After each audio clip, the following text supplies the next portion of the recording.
Welcome, ladies and gentlemen. On behalf of the Woodrow Wilson Center, I'm happy to welcome you to the 4th Annual Ion Ratio Democracy Lecture here. It's a real privilege. I'm Sam Donaldson. I'm president of the Wilson Council, and I'm delighted to be asked to be here with you today. This year's lecture prize has been awarded to Ms. Eleonora Cherkovsky. Eleonora Cherkovsky. You got it. For her remarkable work in defense of the rights of children in Moldova. These children to be educated in their native language, and her continued fight to protect the cultural identity of Transnistria's most defenseless. And we're very pleased to have Ms. Cherkovsky with us this afternoon. And I'm also delighted to welcome to the center Undersecretary Dobriansky and Ms. Nikolai Ratsui, both of whom will make some brief remarks. Let me also recognize the chairman. Is the chairman of our board of trustees here, Joe Gildenhorn, Ambassador Gildenhorn, who is really the heart of the board, and we're happy to have him and his wife Alma. And also with us today, I understand, are the ambassadors from Romania, Moldova, Croatia, Macedonia, Serbia, Armenia, and Latvia, and we're happy to have you with us today. Before I introduce Ambassador Dobriansky, or rather Undersecretary Dobriansky, and others to say a few words, let me say a few words about the Woodrow Wilson Center. It was established by Congress. Here is our chairman, Joe Gildenhorn. Ambassador, nice to see you, and Alma. The Woodrow Wilson Center was established by Congress in 1968 as a living memorial to Woodrow Wilson. I mean, others have marble memorials and statues, but Congress decided that establishing a center for scholars, which is now an international center, was the thing to do. And what the center does is bring the world of politics and the world of scholarship and now the world of business, call it a three-legged stool, together here. It's completely nonpartisan. We welcome ideas of any stripe as long as they are respectfully argued. Books are written here. People come from abroad and lecture here. We have over 800 lectures a year, and you are welcome to come to all of them. They are free. The center is supported by Congress to some extent in their budget that they give us, but also by private foundations and private donations. Now, the Ion Ratio Democracy Lecture was established in 2005, and it brings visibility and international recognition to the ideas and accomplishments of individuals around the world who are working on behalf of democracy. The lecture strives to enrich the intellectual environment in which ideas about democracy and democratic change can circulate both within and outside of the United States. And sponsored by the Ratio Family Foundation, the event expresses the deep commitment to democracy of the late Ion Ratio. Through his contributions as a Romanian politician and intellectual, as well as in his interest in democratic change worldwide. Past awardees have included Anatoly Mikhailov of Belarusia, who is the president of the European Humanities University, now in exile in Vilnius. And I'm particularly pleased to welcome today members of the Ion Ratio family, in particular his wife, Elizabeth. Where are you, Elizabeth? There you are. Nice to see you. Came all the way from London for this event, as well as his two sons, Nikolai and Andrei Ratio. And I want to thank all of you and your family for your continued support of this important program, which is co-sponsored with the Ratio Democracy Center in Romania.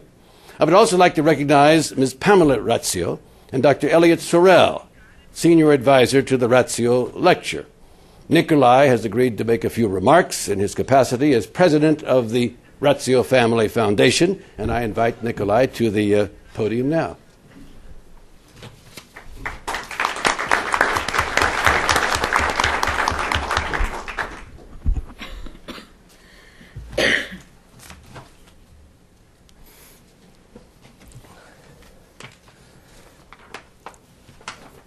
Good afternoon, Mr.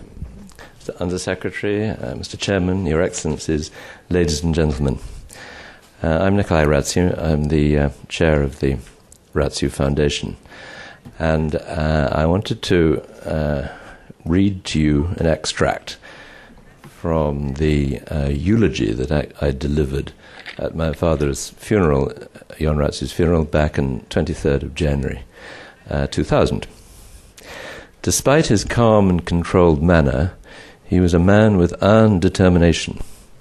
Even in the 1950s, 1960s and 70s, when the rest of us had no belief that communism would ever fall, he never gave up. If the Romanian people can see that in the West there is still a tiny candle burning for their freedom, it will keep their hopes alive, he said. At times it seemed he was the only one not prepared to give up the fight. As a family, we used to call his quest for Romanian freedom the carrot on the stick that kept the donkey going forwards. Now, it is this will and determination that we seek when identifying our IRDL, Jon Ratziu Democracy Lecture nominees. And I'm sure that Eleonora Tchaikovsky has many times felt in her life over the last years that she was alone and that there were not people who were with her, were aware of her and supporting her. But she should be assured that there are people and that her little candle is seen and is recognized. It's when you hear her story, I think you'll understand why we chose her. It's the drive, the unflagging belief of mission that she has, that we at the Ratziu Foundation and the Woodrow Wilson Center recognize and honor in Eleonora today. It reminds us as a family and our board of judges how Jon Ratziu was himself in his own life, and it really is without such people as these that we've honored before.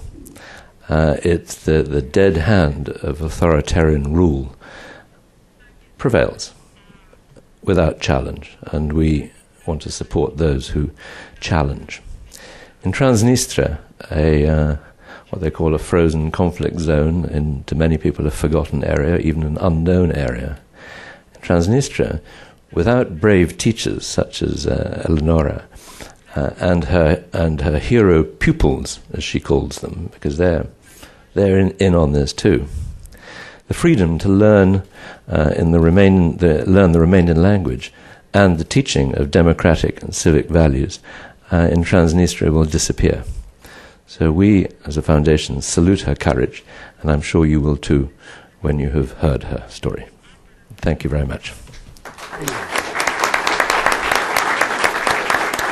Thank you, Nicolae Ratziu.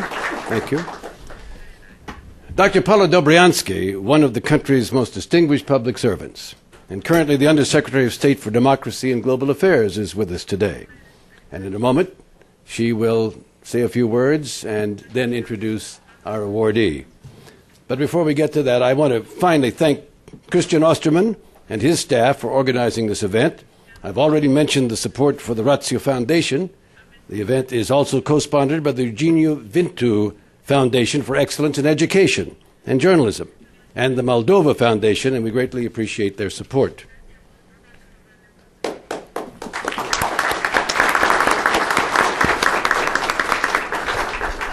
Secretary Dobriansky is responsible for a broad range of foreign policy issues, including democracy, human rights, labor, refugee, and humanitarian relief matters, and environmental science issues.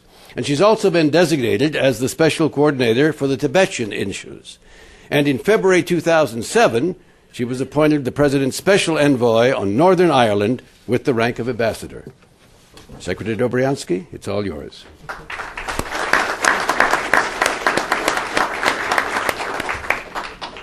Welcome to the ambassadors here today, Ambassador Gildenhorn and other ambassadors who are here with us, members of the Ratziu family, distinguished scholars and guests.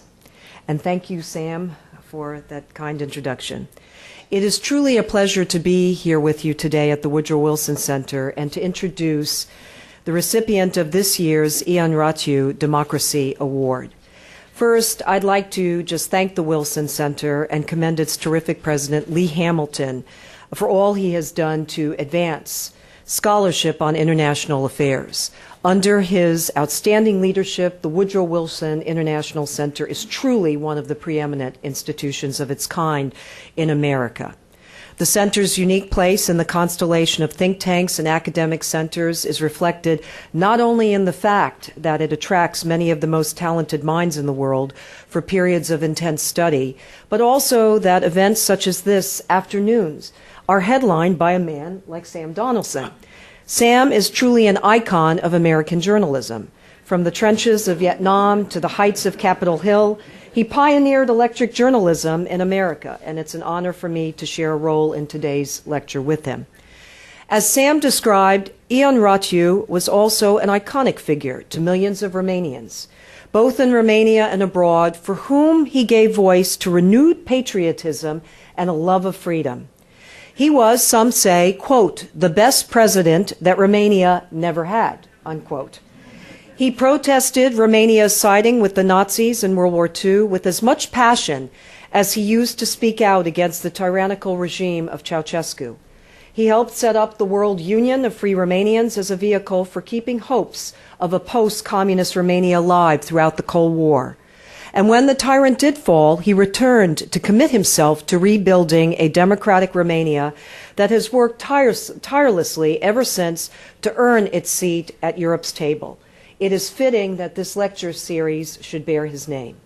The current award marks the fourth in a series that began at my alma mater, Georgetown University. Its purpose is to, quote, bring visibility and recognition to the ideas and accomplishments of individuals around the world who are working on behalf of democracy, unquote.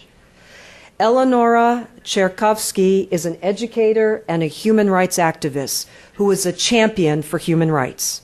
She has demonstrated heroism, a passion for education, and a real courage in her efforts to ensure that the right to national identity is preserved in the Transnistria region of Moldova. In 1992, Transnistria declared its independence from Moldova, sparking a 3-month war that ended in a state of legal limbo that has continued to the present day. The de facto government of Transnistria allies itself with Russia and enforces a policy of Russification on its citizens.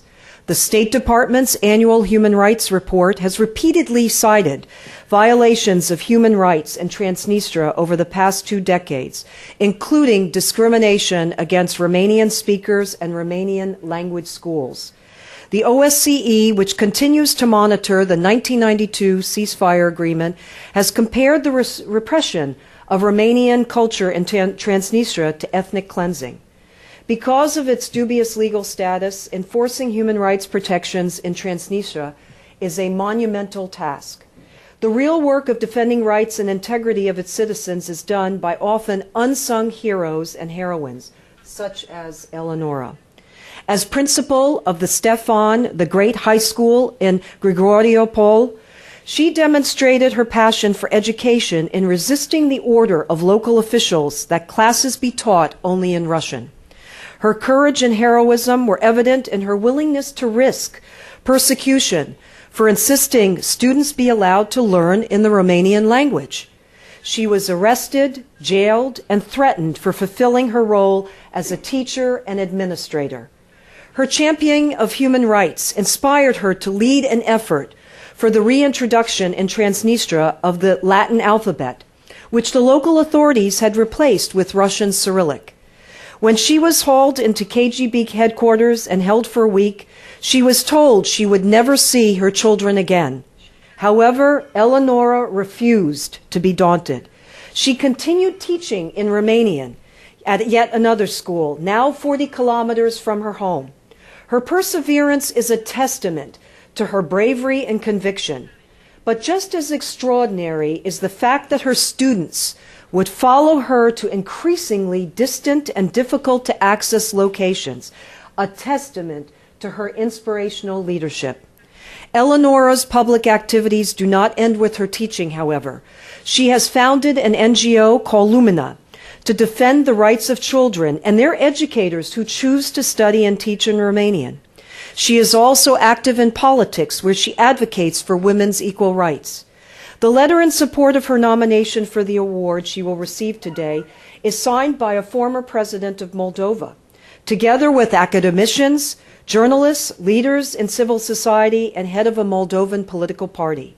Clearly, her voice has been heard far beyond the classroom, but it is in the classroom that fundamental questions are raised. The questions posed in Transnistria and Eleonora's specific situation go straight to the heart of some of the greatest challenges we face today in promoting democracy. They have to do with identity and the critical role identity plays in the democratic architecture. Quote, as I learned in the prison camps, unquote, former Soviet dissident Natan Sharansky recalls in his most recent book, Defending Identity, its indispensable role in protecting democracy. He goes on to say, quote, those with the strongest identities were the least likely to succumb to tyranny. Those who retained a sense of the value of history, of tradition, of community. Those who saw a purpose in life beyond life itself proved to be the ultimate bulwark against Soviet evil, unquote. It is through her efforts to preserve identity for a rising generation in Transnistria that Eleonora has committed herself to the intrinsically democratic notion of respecting human rights in terms as fundamental as an alphabet and a language. Democratic governments that cannot tolerate a diversity of identities begin, in the face of their intolerance, to seem less democratic after all.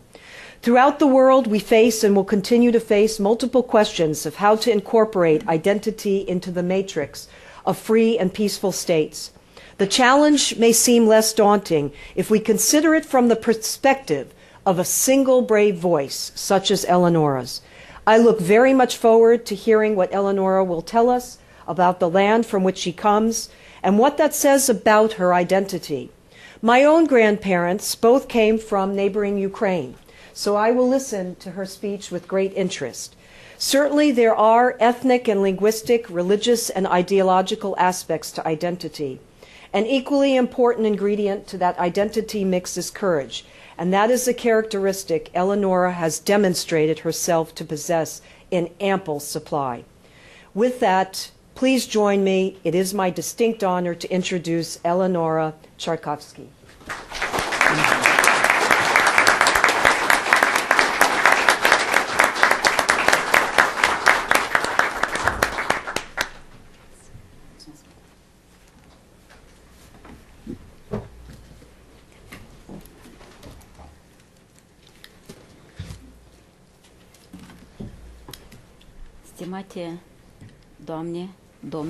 Ladies and gentlemen, Your Excellencies, I want to begin by thanking first the Rațiu family, Elizabeth, Nicolae, Indrei, Pamela, și Pamela Rațiu, for this opportunity.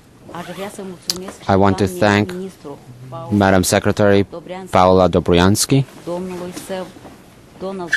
Mr. Sam Donaldson, Ambassador Joseph Gildenhorn, Mr. Lee Hamilton, and Mr. Christian Osterman for the support they offered me. I want to say a few words about the geographic space where my country is located, where I live and work as a teacher and the director of a high school. The Republic of Moldova is a European state found between Romania and Ukraine, and which obtained its independence as a result of the dissolution of the Soviet Union in 1991. The Republic of Moldova was part of the Soviet Union between 1940 and 1991 as a socialist Soviet republic. The Republic of Moldova has 4.5 million people, a majority of which, 67%, are of Roman descent. From a historical standpoint, the current territory of Moldova was part of the medieval Principality of Moldova, which began as a historical entity in 1359.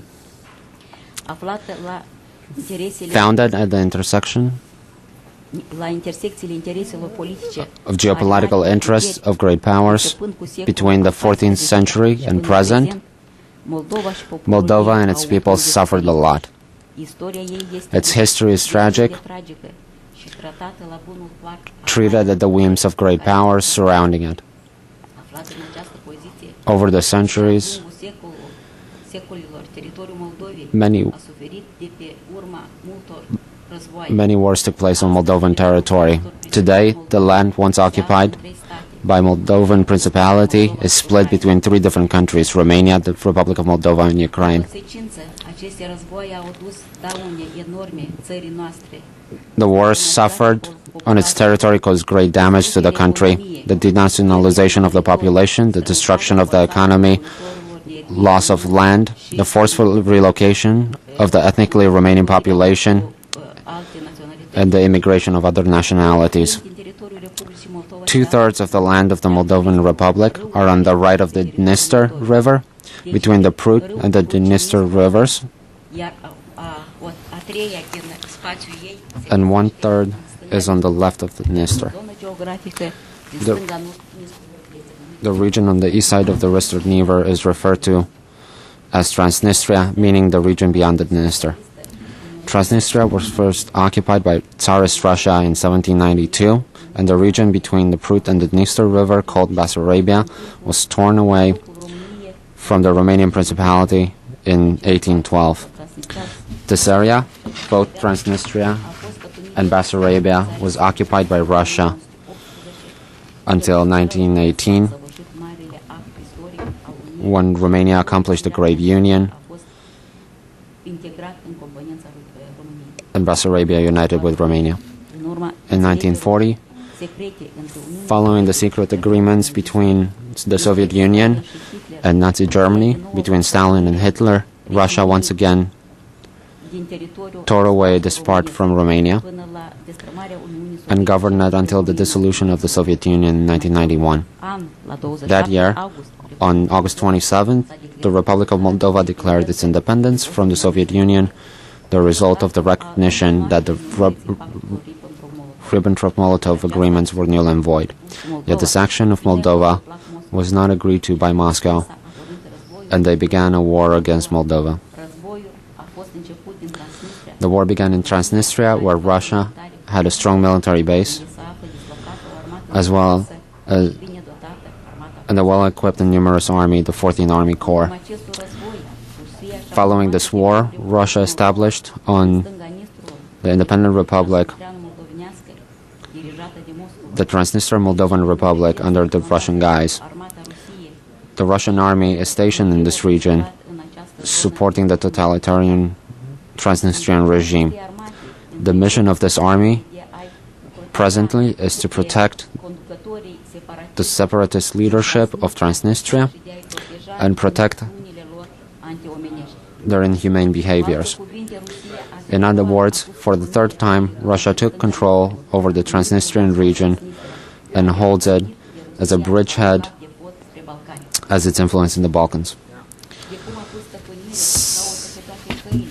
Since taking control of the region, Russia is attempting through all means to Russify the ethnic Romanian population in the area, about 40% of the population. It is important to note, based on its regional location and on the basis of Russian-led policy of denationalization, the ethnicity of the population is classified as Moldavian, and the language they speak is considered the Moldavian language. Yet scientifically, the language spoken is the Romanian language.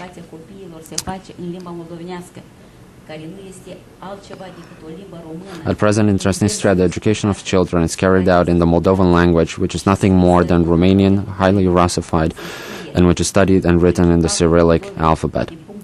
Yet it is known that the Principality of Moldova, historically speaking, existed in the space of the Romanian ethnicity, and together with the Principality of Wallachia, were part of the Romanian principalities. In 1989, the Moldavian Republic adopted the law governing the use of official languages on its territory. On this basis, the Cyrillic alphabet, first introduced by Tsarist Russia and later by the Soviet regime, was replaced with the Roman alphabet. Yet after 1992, the totalitarian regime in Transnistria which serves Moscow's geostrategic interests, has interdicted the teachings in school of the Roman alphabet and the use of school books edited in the Moldavian Republic or Romania. Thus, in schools under the control of the Transnistrian Republic, the Cyrillic alphabet was again introduced. The education of local children is taking place with 20 to 25-year-old books written in the Soviet Union.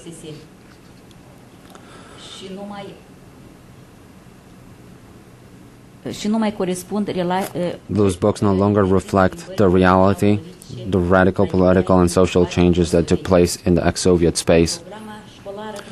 The education program of the Transnistria schools introduces the study of foreign languages, French or English, only in the 5th grade, even if it is well known that when the children are exposed to foreign languages early in their education, they are better at it. Education in Moldova, for example, introduces foreign languages in the 2nd grade and many times even during kindergarten. More so,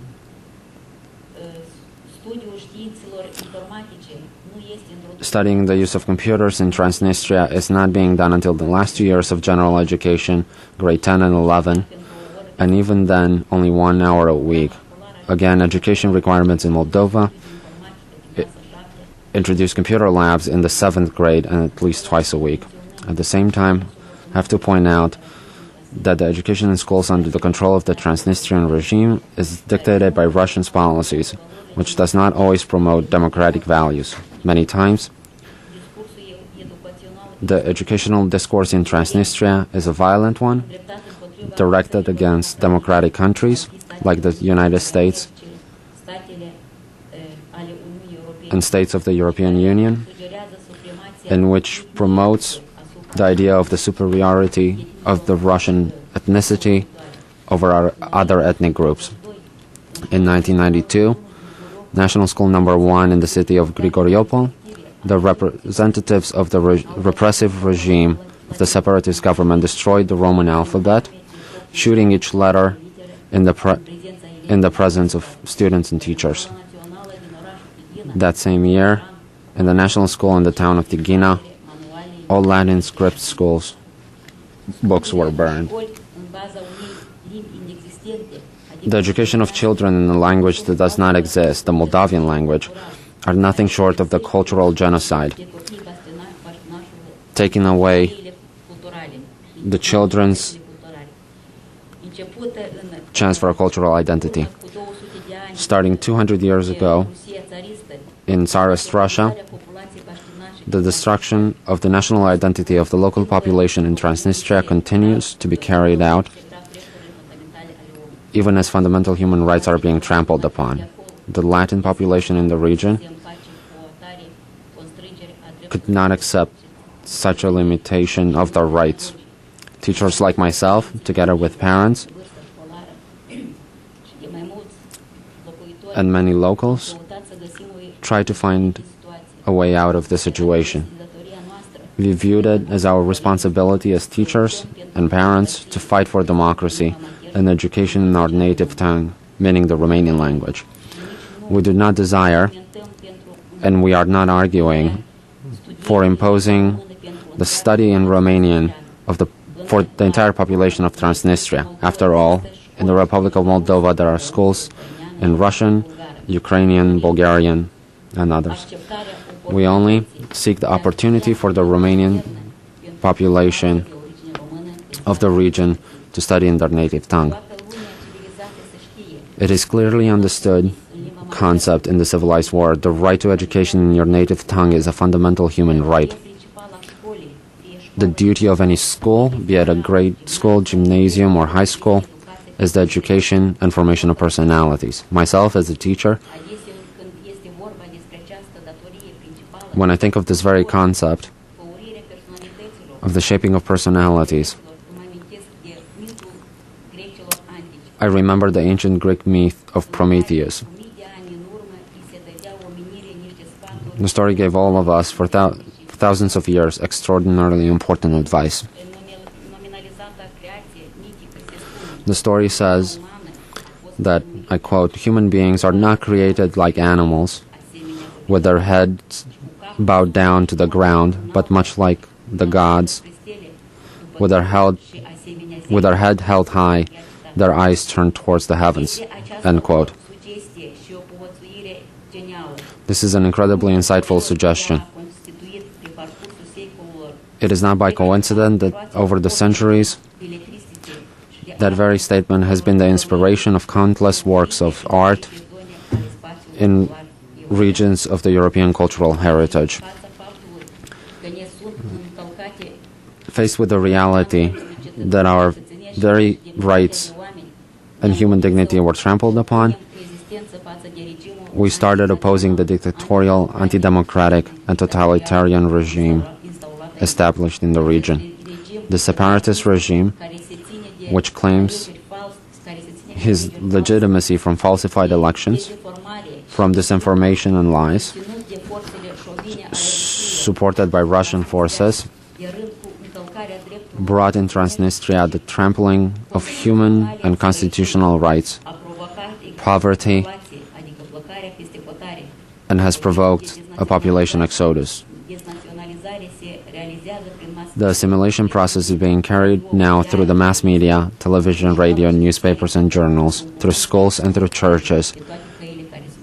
In other words, through every possible means. Before I start talking about the history of the school I work at, Stefan the Great, in the city of Grigoriopol, presently in the village of Dorotskaya, which is under the jurisdiction of the Republic of Moldova, I want to say a few words about the moral and ethnic guides my colleagues and I personally have. We begin this fight with the conviction that the school is at the basis of society, that the teacher, which is truthfully called the divine fruit of the human soul, must tend to the human qualities. Teachers have the duty to do day-to-day work to prepare engineers, doctors, lawyers, workers of every profession. We have a holy duty as parents and teachers to prevent our assimilation and the removal of our rights. We begin this fight with the understanding that prosperity and progress can only flourish when our education is a priority, when democracy and freedom of choice takes precedence.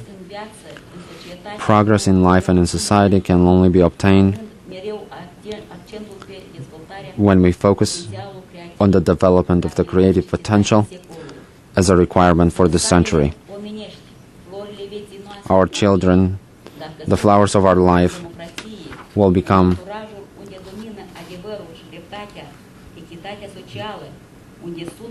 true beings, gaining the respect and sympathy of others, and would act properly and humanely in any situation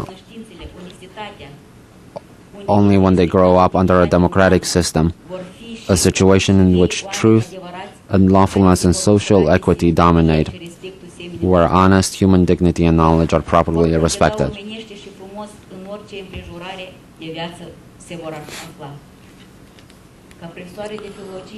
As a professor of literature, I'm going to make another reference to another literary work written by a contemporary author from the north of the Republic of Moldova, Ion Druța. In his work Doina, one of his characters, Tudor Mocanu, gives us an insightful confession of his faith, of what man has most precious in this world. I'd place at the top dignity, that's all. From when he is a child, as he begins to stand up, he looks around to make sure that no one will step on what is most holy to him. Dignity is as he is carrying a bowl of water on your finger. You are human as long as the bowl is full. We teachers, and especially those of us who teach liberal arts, try very hard to give our students this very precious human virtue called the feeling of dignity. It is not surprising that the nature of the soul rests on dignity. Please believe us, it is very difficult to educate din cauza că popoarele sovietice au fost supuse în secolul 20 unor when throughout the 20th century the Soviet people have been forced in a most very serious moral deviation. The same writer, Ion Druța, wrote in his article called The Time to Cleanse, scrisoarea tânărului cititor Letter to a Young Reader, 1989, 5 ianuarie, cităm, on January 5, 1989, I quote, "For years and years, honesty, dignity, and wisdom have been trampled and muddied în așa fel ca să to such an extent curățite în veci. that they will never be cleansed." Scriitorul constă o realitate End quote. The writer comments on the sad reality, but we as teachers întregul corp didactic and parents do not have the moral right ai adulților to fall nu avem prey dreptul moral să cădem prade pesimismului. to pessimism. Să căutăm ieșire We have a duty to seek an exit from the current situation, am nimerit.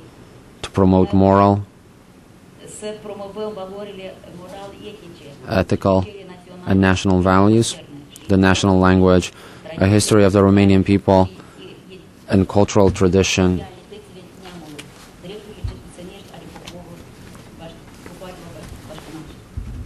Permiteți-mi să trec acum pe scurt la istoria liceului nostru, Let me say a few words about the history of our high school, în calea of the difficulties în cale permanentă, which we face constantly, placed in our way consistently insistență and intentionally,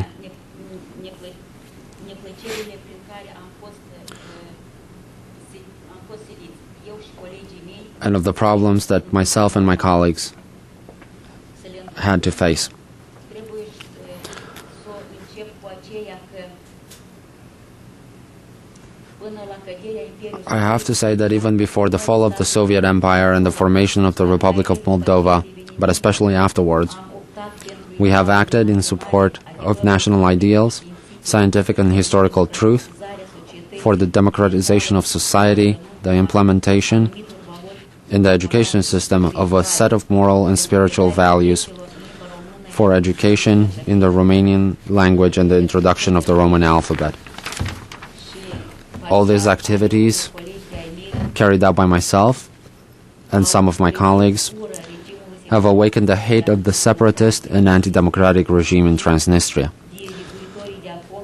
The leaders there threatened my life and my family's life in 1992 and prevented me from working as a teacher.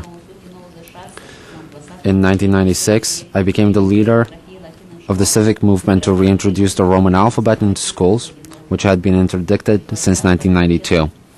Because of this, on October 2nd, 1996, I was arrested, placed in isolation in the KGB building of the city of Tiraspol, the administrative center of the separatist regime, and threatened and abused for an entire week. I was constantly told that I would never see my children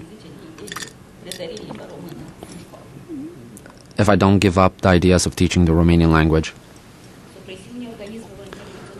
Under oppression from international organizations, I was freed, yet faced with different constrictions. I was forced to once again become a refugee and move with my family to the capital of the Republic of Moldova, Chisinau. Even facing these difficulties, I continued to fight for the right of children to study the Romanian language. The Moldavian Minister of Education establishes in 1996 in the city of Grigoriopol. I want to add that it was at my insistence that the school was established, a Romanian language school, and offers me the position of director.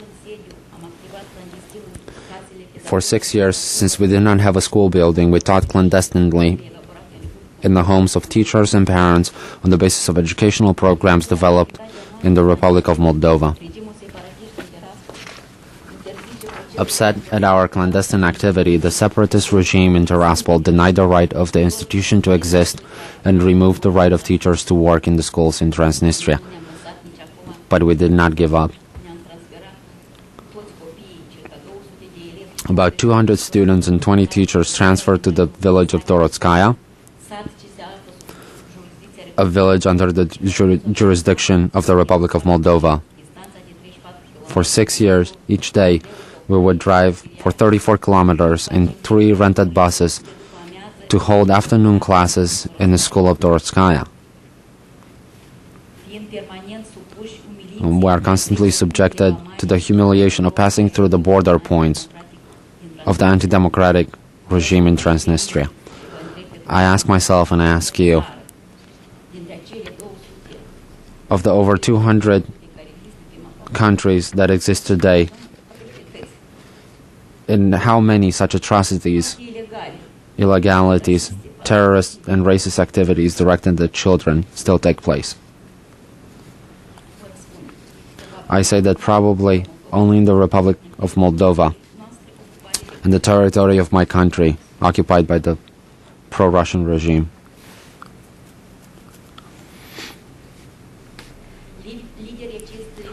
The leaders of this regime, Smirnov and Antifeev, have begun an inhumane fight against the national schools in Transnistria. At the same time, the separatist regime has commercial connections with about 90 businesses in the European Union. The financial resources obtained through those connections are also utilized in the fight against Romanian children in Transnistria to punish them and to trample on their legitimate rights to education.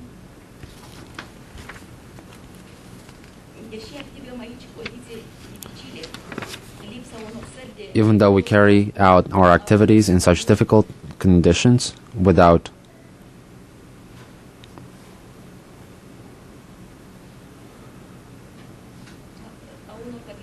reading rooms or gyms, without well-equipped laboratories, our school continues to obtain results every year. At National Educational Olympics, we obtain the most medals. Every year, over 90% of our graduates are accepted at universities in Moldova and Romania. Because of our successes, in 2004, the Minister of Education in Moldova granted our school the title of Science High School, Stefan the Great and Holy. For us, this title is a symbol of liberty and national dignity, considering Stefan the Great is the most recognizable leader of our nation, known throughout Europe as an unequal military leader,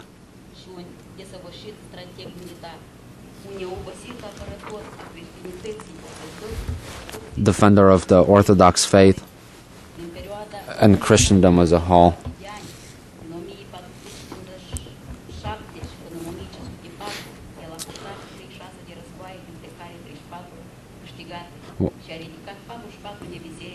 He raised 44 churches and monasteries. I want to say that presently in Transnistria, there are 7 more educational institutions that teach the Romanian language.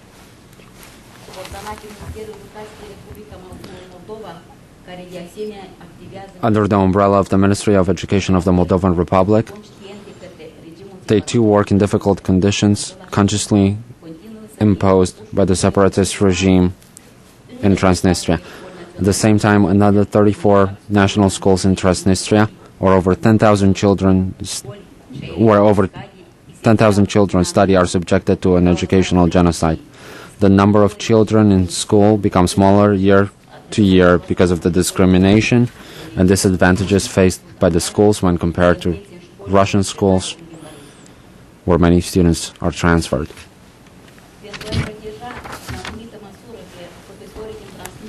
To protect the teachers in Transnistria and coordinate our activities, I started in 1999 the Association of Transnistrian Teachers Lumina, the light.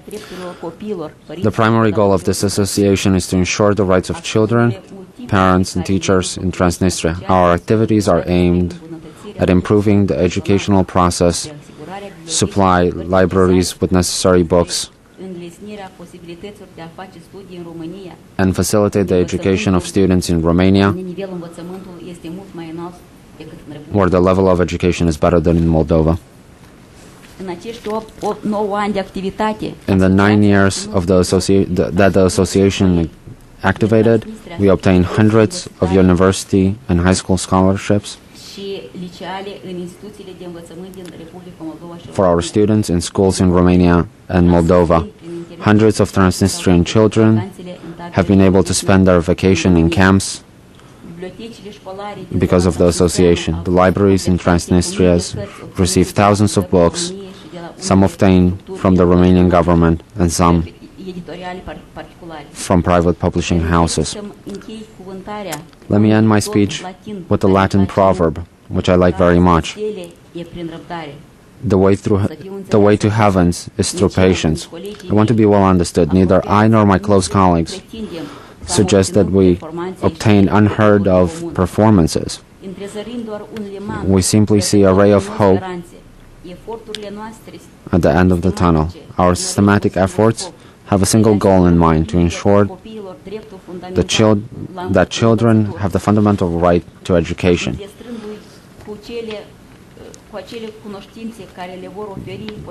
Giving them the knowledge base necessary for them to choose their own way in life, to obtain the successes, and in the end, a decent existence. I want to stress that the Ștefan the Great High School in the city of Grigoriopol is financed through the budget of the Ministry of Education and Youth of the government of Moldova. From these appropriations, which unfortunately are very small, the school administration has to pay all expenses. The transport of students to the school, educational materials, computers, teacher salary, etc. It is regrettable that our efforts are not better assisted by the current communist government of the Moldovan Republic, but that in the end is not that surprising. The communist government of my country is educated by the Soviet ideology, which in essence is anti-national, anti-democratic and authoritarian. The mentality of the leadership of the Republic of Moldova is practically not that different from the mentality of the Transnistrian leadership. The leadership of Moldova, like the leadership in Transnistria, ignored the scientific fact that the local population is ethnically Romanian and speaks the Romanian language.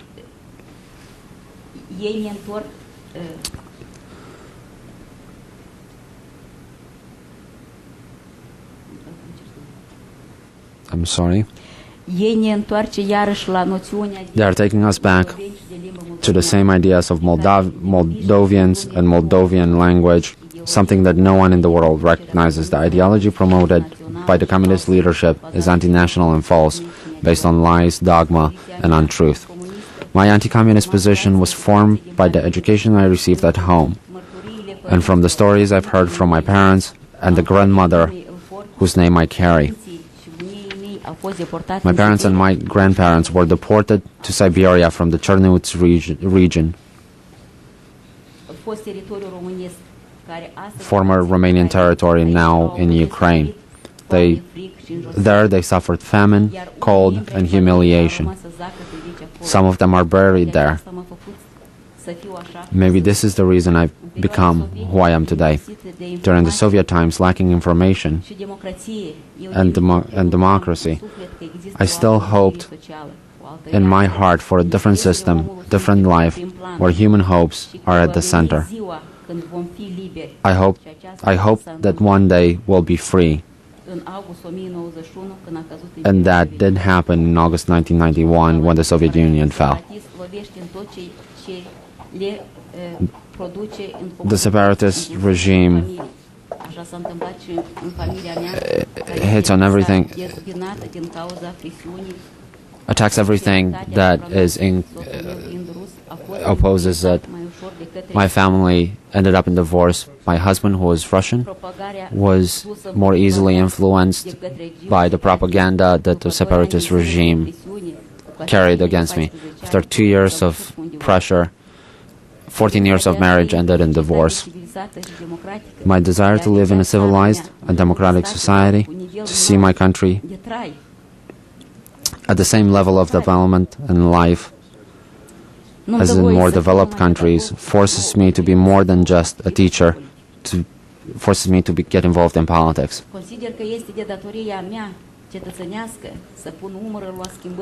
I think it's my duty as a citizen to help bring about necessary changes in society. Those changes cannot come before power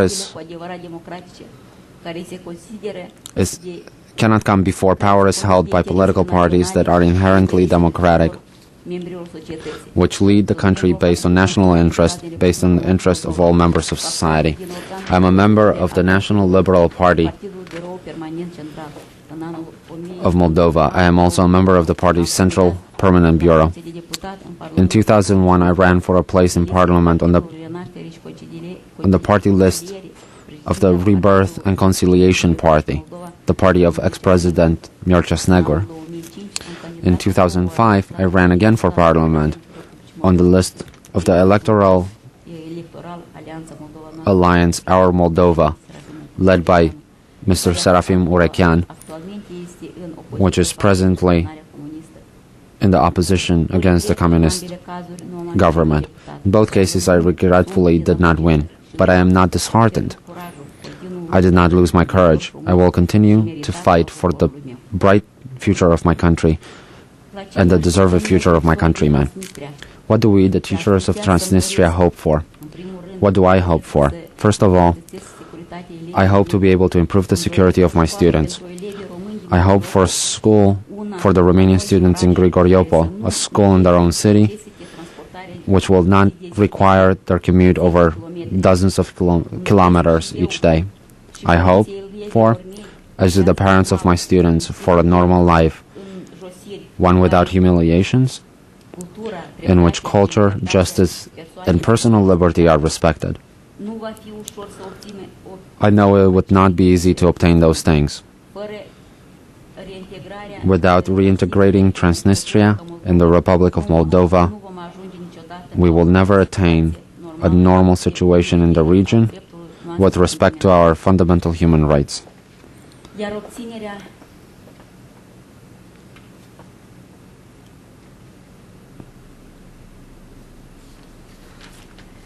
And obtaining our own rights automatically means respecting the same fundamental rights.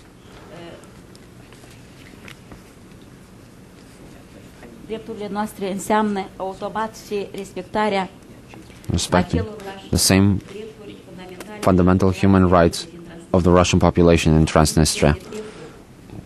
Without obtaining these rights, a quiet, normal life with security, with the right to maintain your own cultural and ethnic identity, without outside interference, we need the more active involvement of the European Union and the United States. But this involvement should not be limited to government relations. Governmental contacts are extraordinarily important, but are not enough. I believe, and I call on the civil society to continue to involve itself in the process of democratization of Transnistria. I continue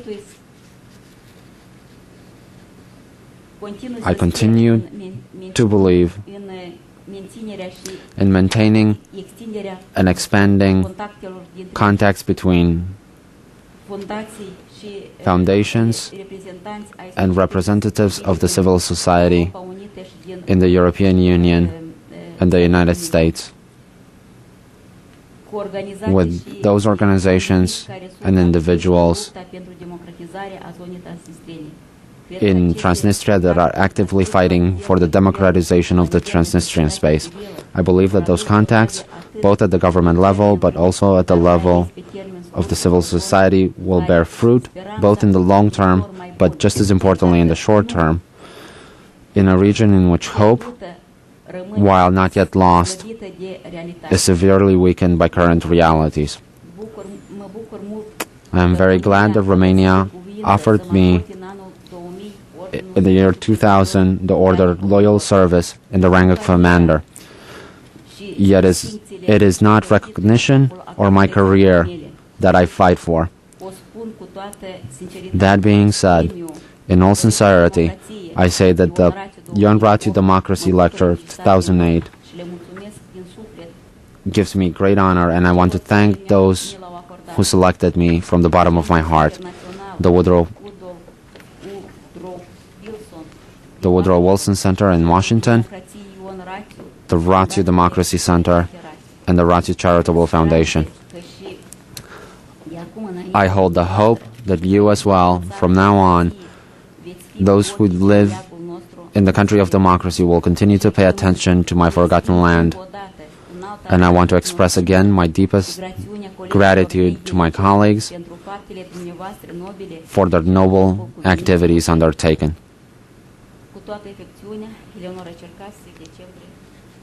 With greatest regards, Eleonora Cherkavsky, December 2008.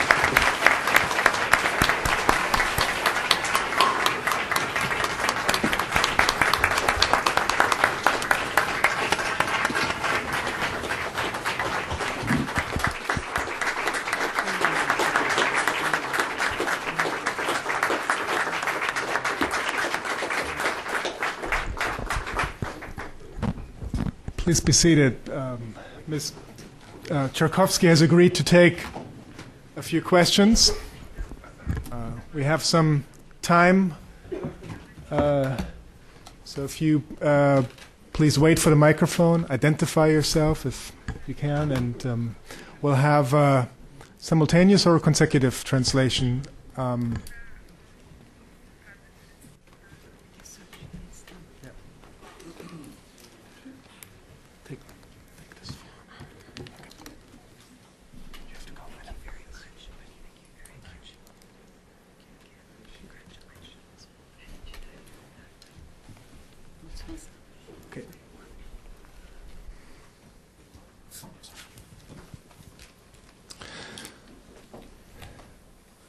I'm Elliot Sorrell, the Senior Advisor for the Ion Ratiu Lecture. Mrs. Cherkavsky, thank you very much for a moving and transformative lecture that brought to us close to our mind, to our hearts, and to our being the extraordinary struggle and the successes you've accomplished under very trying circumstances. A brief question. I noted that throughout your presentation, the reference to a sacred mission, Misiunea Sfântă, a sacred mission. Would you be kind enough and expand a bit on the role that spirituality has sustained you in fighting against this Goliath, the Russian power? Thank you so much.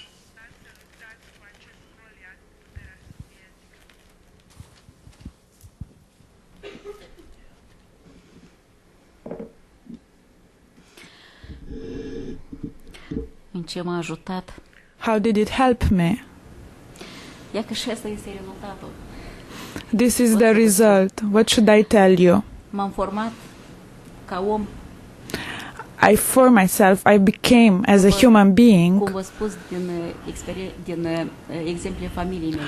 as I was telling you, following my family's examples. Și sigur că putere pentru a lupta, The power to struggle, to fight, să fiu recunoscătoare lui Dumnezeu că m-a înzestrat cu acest dar. that I should thank God for this power.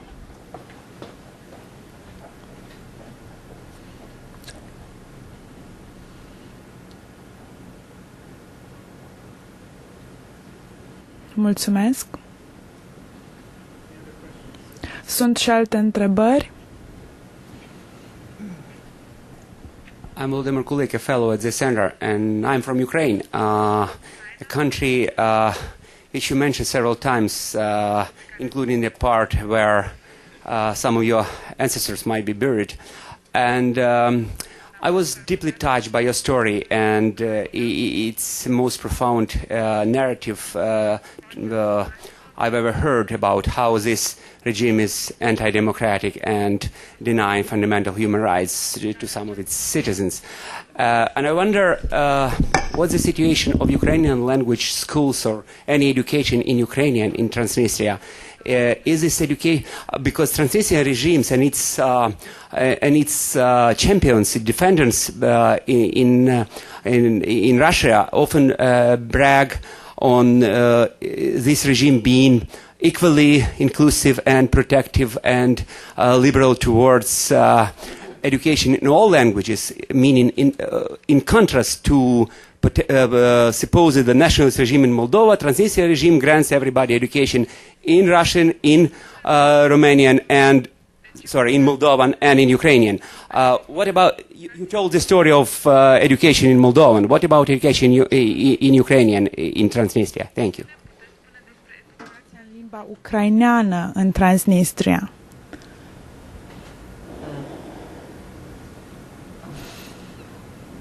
Învățământul limba ucraineană în Transnistria. Education in Ukrainian language in Transnistria este un pic mai bine decât limba română. is doing a little bit better than the one in Romanian. Trebuie să avem în vedere But one must take into account deschisă numai o singură școală cu predare în limba ucraineană. that there is only one school în Tiraspol, with teaching in Ukrainian language, and that is in Tiraspol. Și aceea școală este deschisă numai pentru ochii lumii. And that is only for image. Când în Republica Moldova, sau poate eu n-am înțeles, dumneavoastră a spus că în Republica Moldova nu există școli în Maybe I got Ucraina. your question wrong, but you were referring to the Republic of Moldova as not having education in Ukrainian language. De Transnistria. You were referring to Transnistria. Da. Dar ce privește la prima întrebare care mi-ați spus de că am numit de mai multe ori ca Ucraina. As referring to the fact that I was mentioning Ukraine in my speech several times. Eu sunt născut în regiunea Cernăuți. I am born in Cernăuți region, unde trăiesc și acum părinții mei. Where my parents are still living. Dar acest teritoriu, să nu uităm, că a fost teritoriul României. But let's not forget that this was a Romanian territory. Și n-a aparținut niciodată Ucrainei. It has never belonged to the Ukraine. După destrămarea Uniunii Sovietice, after the collapse of Soviet Union, Basarabia de Sud și Bucovina, Southern Basarabia and Bucovina, i s-a oferit Ucrainei ca un dar. Were given as a gift to the Ukraine. Asta e tot ce am să spun. This is all what I have to say. Mulțumesc. Roman Kalachak, Fulbright Scholar, Ukrainian. I'm a little surprised by your last sentence about Ukrainians in this territory. By the way, they are native population. As I know, Ukrainians from Transnistria, the main reason for being a little bit far from current Moldova is that are afraid to be persecuted, to be discriminated when will be reintegrated in Moldova. They, especially the main thesis that during the Second World War there were a lot of atrocity against the Slavic populations there. So I don't think that these nationalist views would promote reconciliation between two parts. I think that you should look in for more concessions from the both parts, and both parts should be respectful to each other. That's all. Thank you. Thank you. Could you just Roman Kalachak. Thank you. Eu cred că din partea noastră respectul există. I do believe that there is respect coming from our part. Da. În primul rând, într-a doilea First of all. Second, că în Transnistria nimeni nu are drepturi. I should tell you that in Transnistria no one has rights, not even the Russians. Sunt încălcate toate drepturile. Everyone's rights are being violated in Transnistria, of all people.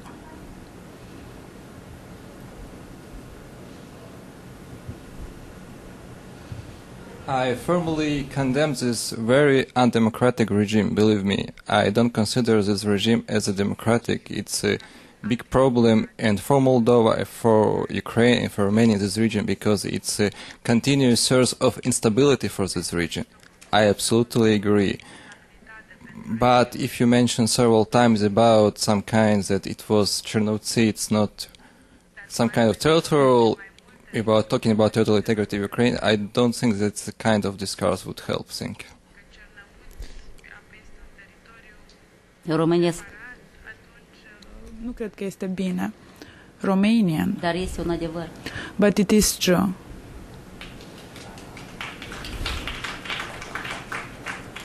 Thank you. Any Vă mulțumim. comments or questions? Alte comentarii sau întrebări? I'm so happy to see a continuation of the patriotism and to see here that we still have people who are learning the hard way from their parents and grandparents the true history of what's going on in Romania, in Basarabia. I am Professor William Flavi Rițiu from New York. I'm teaching the statistics, mathematics, but history I learned from my grandfather. I don't have a question to you, but I like to add something. I learned from my grandfather that Romania, in the First World War, with the help of our ally at that time, Russians, when we were allied with England, France, and Italy, the Russians didn't do their job.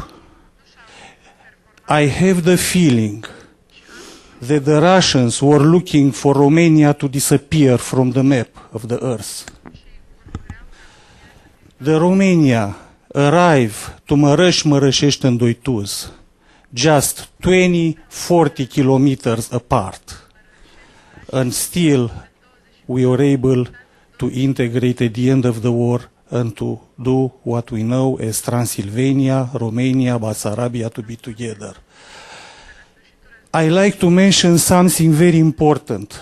But briefly. I am close to you, I'm finishing, I am close to you, and just in case that you have a life threat, just in case that the future will be uncertain, trust us, and as I said last night, you have my phone number, and we'll help you from here. Thank you. I appreciate very much for your courage. Vă mulțumesc mult. Thank you very much. Thank you. I think there was a question over there, Tim. Yep. Please identify yourself. Hi, I'm Samantha Plotner. I'm a high school student from Virginia, and as a student, I was wondering how your students cope with being discriminated against because of the language that they speak. Din cauza că sunt discriminați pentru limba în care vorbesc.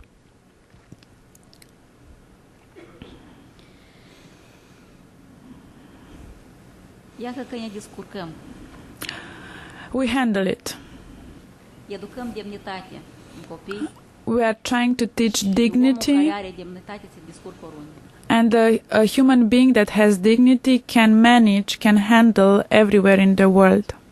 Cu toate că este dureros, Although it is painful, dar asta este. although it is painful, this is how life is. There's nothing to be done.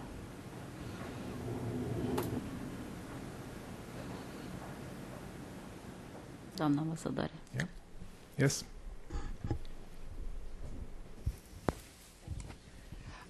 I am Pamela Smith, a former U.S. ambassador to Moldova, and it is a great honor to hear you speak. Thank you very much for your remarks. I would like to turn to the future, if you would allow.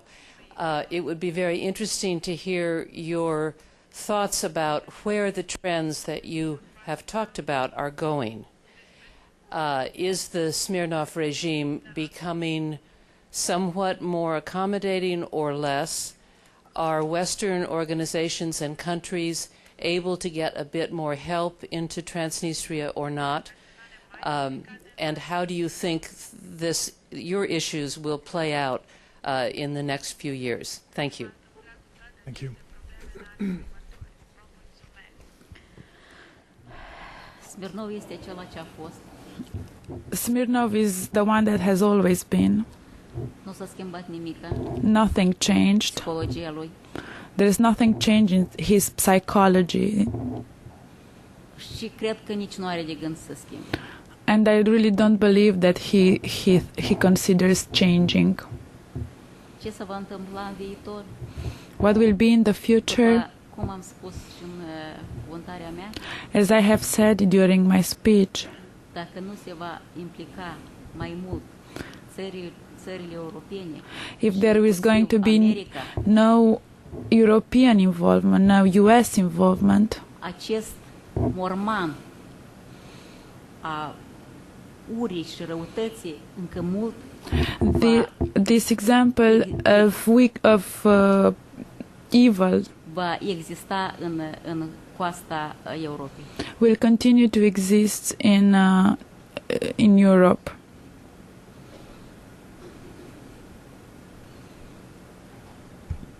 Thank you.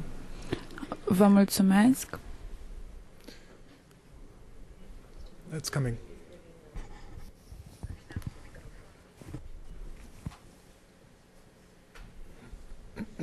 Thanks a lot.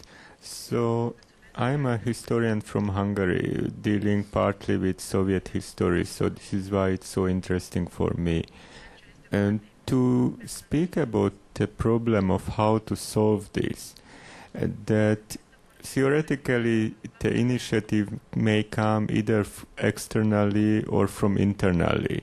So either from the Transnistrian Russian population, which is the majority and theoretically capable of making a change, or it may come from other countries. So I just wonder what you think, first of all, how much the Russian population in Transnistria is dissatisfied with the present regime, and how much Ukraine, the other state which has common borders with it, may take a standpoint on this issue. Ceea ce se întâmplă în Transnistria.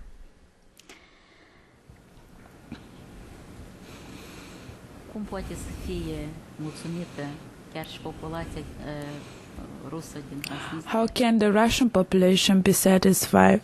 Dacă lumea este nevoită să plece de acolo pentru a câștiga o bucată de pâine. If people had to leave in order to gain a living, to make a living. Promisiunile care au fost făcute. All the promises that have been made by Smirnov sfârșitul anilor 80 și 90. At the end of the 90s. Că chipurile acolo va fi raiul pe pământ. That there will be heaven on earth in Transnistria had never become true. Cum noi, cei de origine română, așa și rușii, as we Romanians, so are the Russians and the Ukrainians. Nu sunt auziți de către autorități. None of us are heard by the authorities. Dar dacă ați privit dumneavoastră televiziunea transnistreană, if you were to watch the Transnistria television, ultimele știri care sunt acolo în fiecare zi transmise, the latest news of each day, și n-ai trăi acolo, and if you didn't live there, să știi care este realitatea, knowing what the reality is, într-adevăr ți-ar părea că e raiul pe pământ. Then you would think that actually it's heaven on earth over there.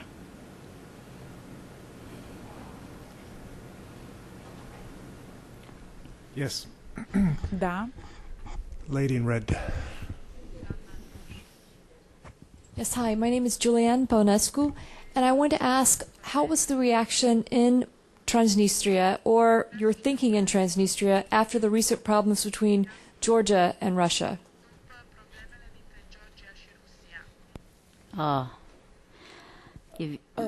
Evident că în susținerea Rusiei. Obviously, there was a huge support for Russia. Au încercat să mobilizeze cetățeni din Transnistria, adică bărbați, de a aduce în războiul din There was an attempt to mobilize from people from Transnistria to go to war in Georgia. Dar s-au prezentat numai 2 persoane. But unfortunately, only 2 showed up. Și asta vorbește despre ceea. And that tells us că dacă Rusia își retrage armata din Transnistria, that if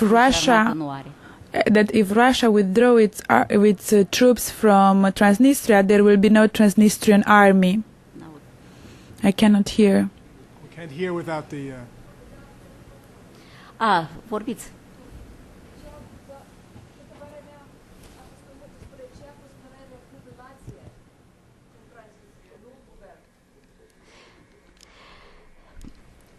În spațiul ex-sovietic, in the former Soviet space, populația vorbește ce spune conducătorul.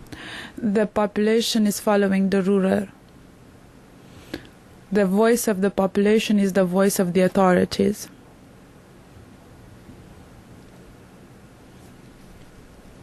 All the way in the back. În spate. Nadia Makano, U.S. Ukraine Foundation, certainly applaud and appreciate your fight for truth.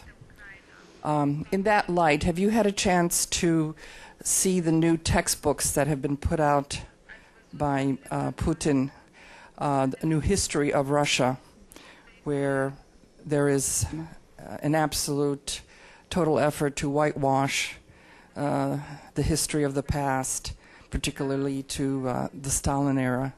Have you had a chance to yet see this new textbook, I guess, has just come out in the last few months? Nu le-am văzut, n-am avut ocazia. No, I have not seen them. Dar or să neapărat la întoarcerea acasă o să caut și But after my getting home, I shall look for them and see what it is in there.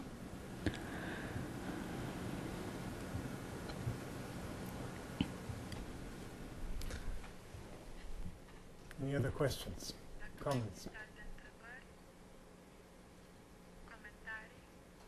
No? Well then, thank you. Thank you, Eleonora. Eu.